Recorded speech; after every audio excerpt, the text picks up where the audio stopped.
ಓಂ ಶಾಂತಿ. ನನ್ನ ಆತ್ಮೀಯ ಸಹೋದರ ಸಹೋದರಿಯರೇ, ತಮ್ಮಲ್ಲಿ ಒಂದು ವಿನಂತಿಸಿಕೊಳ್ಳುವುದೇನೆಂದರೆ, ನಾಳೆ ರಕ್ತದಾನ ಶಿಬಿರವಿದೆ. 23 ಆಗಸ್ಟ್ 2025 ಬೆಳಿಗ್ಗೆ 9ರಿಂದ ಮಧ್ಯಾಹ್ನ 2 ಗಂಟೆಯವರೆಗಿದೆ. ಇದು ಪ್ರಜಾಪಿತ ಬ್ರಹ್ಮಕುಮಾರಿ ಈಶ್ವರಿ ವಿಶ್ವವಿದ್ಯಾಲಯ ಸಮಾಜ ಸೇವಾ ಪ್ರಭಾಗದ ವತಿಯಿಂದ ರಾಜಯೋಗಿನಿ ಪ್ರಕಾಶ್ ಮಣಿಜಿಯವರ ಪುಣ್ಯ ಸ್ಮೃತಿಯ ಮತ್ತು ವಿಶ್ವ ಬಂಧುತ್ವ ದಿವಸ ಅಂತ ಆಚರಿಸ್ತೀವಿ. ಇಂದು ವಿಶ್ವದ ಅನೇಕ ಜನರು ರಕ್ತಹೀನತೆಯಿಂದ ಬಳಲುತ್ತಿದ್ದಾರೆ. ಆಪರೇಷನ್, ಅಪಘಾತ, ಪ್ರಸವದ ವೇಳೆಯಲ್ಲಿ ಹಾಗೂ ಕ್ಯಾನ್ಸರ್ ಪೇಷಂಟ್ಗಳಿಗಾಗಿ ರಕ್ತದ ಅವಶ್ಯಕತೆ ಇರುತ್ತದೆ. ದಯವಿಟ್ಟು ರಕ್ತದಾನ ಮಾಡಿ ಪುಣ್ಯ ಸಂಪಾದಿಸಿ. ಪ್ರತಿ ವರ್ಷ 20 ಲಕ್ಷ ಜನ ರಕ್ತದ ಕೊರತೆಯಿಂದ ಪ್ರಾಣ ಕಳೆದುಕೊಳ್ಳುತ್ತಿದ್ದಾರೆ. ಇದು ನಮಗೂ ಆಗ್ಬೋದು, ನಿಮಗೂ ಆಗ್ಬೋದು. ಯಾವಾಗ ಯಾವ ಸಮಯದಲ್ಲಿ ರಕ್ತದ ಅವಶ್ಯಕತೆ ಬೀಳುತ್ತೋ ಯಾರಿಗೂ ಗೊತ್ತಿಲ್ಲ. ಸೊ ಆ ರಕ್ತದಾನದಿಂದ ಒಂದು ಪ್ರಾಣ ಉಳಿತು ಅಂದರೆ ಅವರ ಕೋಟಿ ಕೋಟಿ ಆಶೀರ್ವಾದ ನಿಮಗೆ ತಲುಪುತ್ತೆ.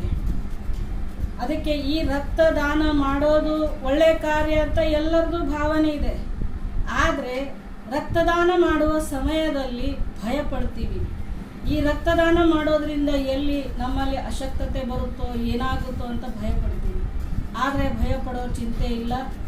ನೀವು ರಕ್ತದಾನ ಮಾಡಿದ 24ರಿಂದ 36 ತಾಸುಗಳಲ್ಲಿಯೇ ರಕ್ತ ಮತ್ತೆ ಹುಟ್ಟಿಕೊಳ್ಳುತ್ತದೆ. ಸೊ ರಕ್ತದಾನ ಮಾಡೋದ್ರಿಂದ ಒಂದು ಜೀವ ಉಳಿಸುವ ಸಂತೋಷ. ರಕ್ತ ಕೊಡೋದ್ರಿಂದ ನಮ್ಮಲ್ಲಿ ಕೊಲೆಸ್ಟ್ರಾಲ್ ಪ್ರಮಾಣ ಕಡಿಮೆಯಾಗುತ್ತೆ. ಹೃದಯಾಘಾತಗಳು ಅದನ್ನು ನಾವು ಮುಂದೆ ಹಾಕಬಹುದು. ಜೊತೆಗೆ ಕ್ಯಾನ್ಸರ್ನಂಥ ಸಂಭಾವನೆಗಳು ಕಡಿಮೆ ಆಗುತ್ತವೆ. ರೋಗ ನಿರೋಧಕ ಶಕ್ತಿ ಹೆಚ್ಚಿಸುತ್ತದೆ. ನಮ್ಮಲ್ಲಿರ್ತಕ್ಕಂಥ ಅನೇಕ ರೋಗಗಳು ಆ ರಕ್ತದ ಮುಖಾಂತರ, ಹಳೆಯ ರಕ್ತದ ಮುಖಾಂತರ ಹೋಗಿ ಹೊಸ ರಕ್ತ ನಮ್ಮಲ್ಲಿ ಬರುತ್ತೆ. ಈ ರಕ್ತದಾನ ಮಾಡಲಿಕ್ಕೆ ಅರ್ಹತೆಗಳೂ ಇದ್ದಾವೆ. ವಯಸ್ಸು 18ರಿಂದ 60 ವಯಸ್ಸದವರೆಗೆ ನಾವು ರಕ್ತದಾನ ಮಾಡ್ಬೋದು. ತೂಕ 48 ಇರಬೇಕು. ಜೊತೆಗೆ ಹಿಮೋಗ್ಲೋಬಿನ್ 12ಕ್ಕಿಂತ ಮೇಲೆ ಇದ್ದವರು ಮಾತ್ರ ರಕ್ತವನ್ನು ತೆಗೆದುಕೊಳ್ಳಲಾಗ್ತದೆ.